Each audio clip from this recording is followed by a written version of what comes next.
just think it does. But when you believe shit hits the fan and it makes you feel contracted, what do many of us do?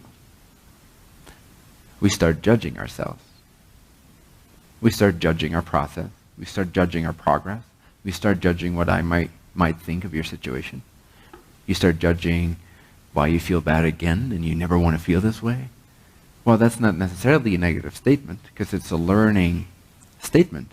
You're learning from your negative feeling that that's not what you prefer, which is a great statement. But if you have a negative attitude about what's happening, if you're judging yourself in what's happening, you're going to continue the negative downward spiral. And you're going to feel worse and worse and worse, and you're going to call into being all the opposites of that which you actually desire. Until your life is so filled with opposites, meaning the things you don't want, that you feel so stuck that there's only one way to go, which is up. Now, you don't have to get that far down if you don't want to, but that is the final fail-safe switch thingy, and it works. The system works. You will call into being more and more and more of the things you don't want until you wake up. But you can wake up more and more along the way. And you can catch yourself as you start to feel bad. You can catch yourself as you start to think negatively. You can catch yourself when you start to perceive lack. You can catch yourself as soon as you have a bad feeling of any kind.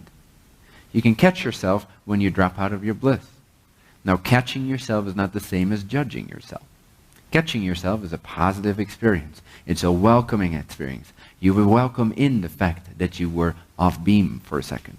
You welcome in the fact that you were shut out of your own energy accumulation, center, vortex, nucleus.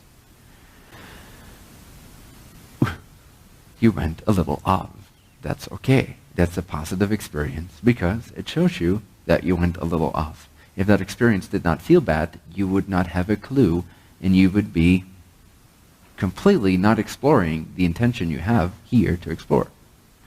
So this guidance mechanism of feeling bad needs to be welcomed as a positive event.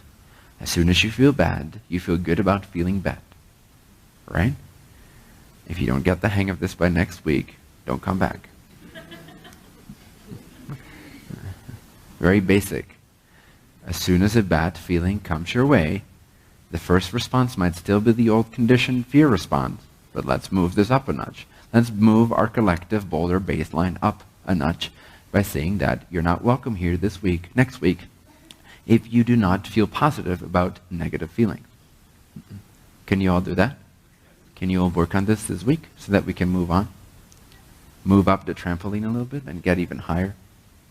Okay, so as soon as you feel bad during the next 7 days, more and more train yourself to every time appreciate that. Welcome it in. See it as a positive event that you're feeling bad because it means your guidance system is operational. It means your higher self is fully functional, present to you, and in absolute unconditional love of your process. That's all it means. So if you come back here next week, or tune into the live stream, I am assuming that you've got that one down, okay? If not, then do some more homework and return when you feel ready, and when you are no longer afraid of bad feelings. As soon as a bad feeling arrives, you appreciate it, you welcome it in, you look at it, you have fun with it, you play with it. You don't go, oh boy, I did something wrong. Or, man, oh man, oh man, I don't want to feel this. How can I distract myself? Or, shit, I don't want to feel this way. It must be someone else's fault. None of these things. As soon as you feel bad, you are excited about feeling bad. And then I'll see you again next week. Good? Awesome. Because we can linger and linger and linger on the same concept, but it will never change if we don't actually decide that that's what we want to move into. And it's not that hard. Particularly this one is not that difficult. All you have to do is look at your negative definitions about negative feelings and turn them into positive interpretations of the negative feelings, and you'll start to feel better and better as soon as a negative feeling arises. It's that simple. 7 days is a leisurely amount of time to integrate this.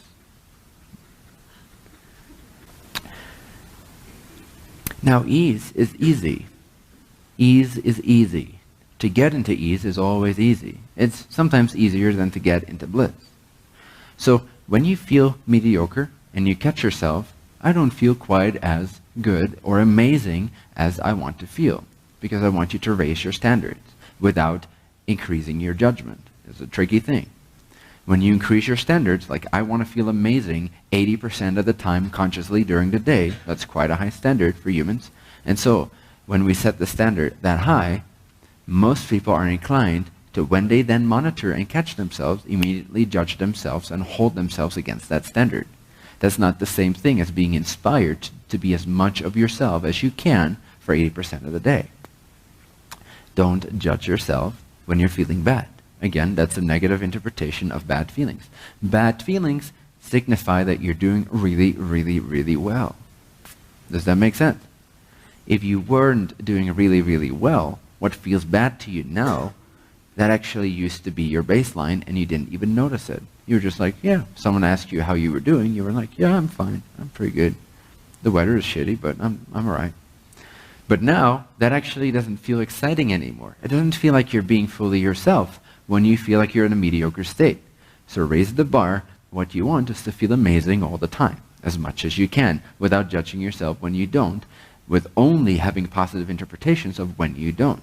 Because that's the quickest way to shoot back into alignment, is to create this safe net around your positive state, that as soon as you jump out of your alignment, the first thing that catches you is a positive interpretation of jumping out of alignment.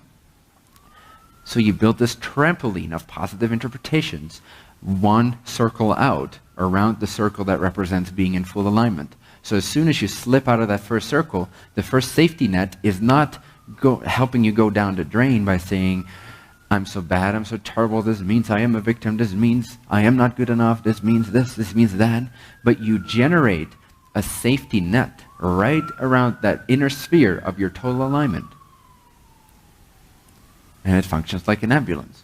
So instantaneously, all the sirens go off. As soon as you jump out of alignment, you notice it. It feels bad.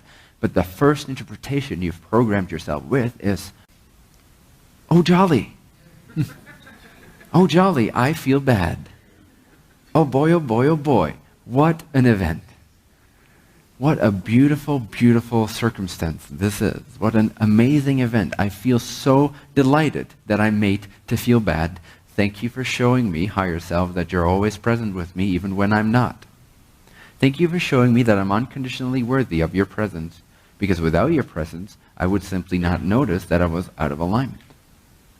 But since you're always present to me, it's so clear to me whenever I jump out of the sphere, out of the center of that beam, of that alignment that I wish to be in.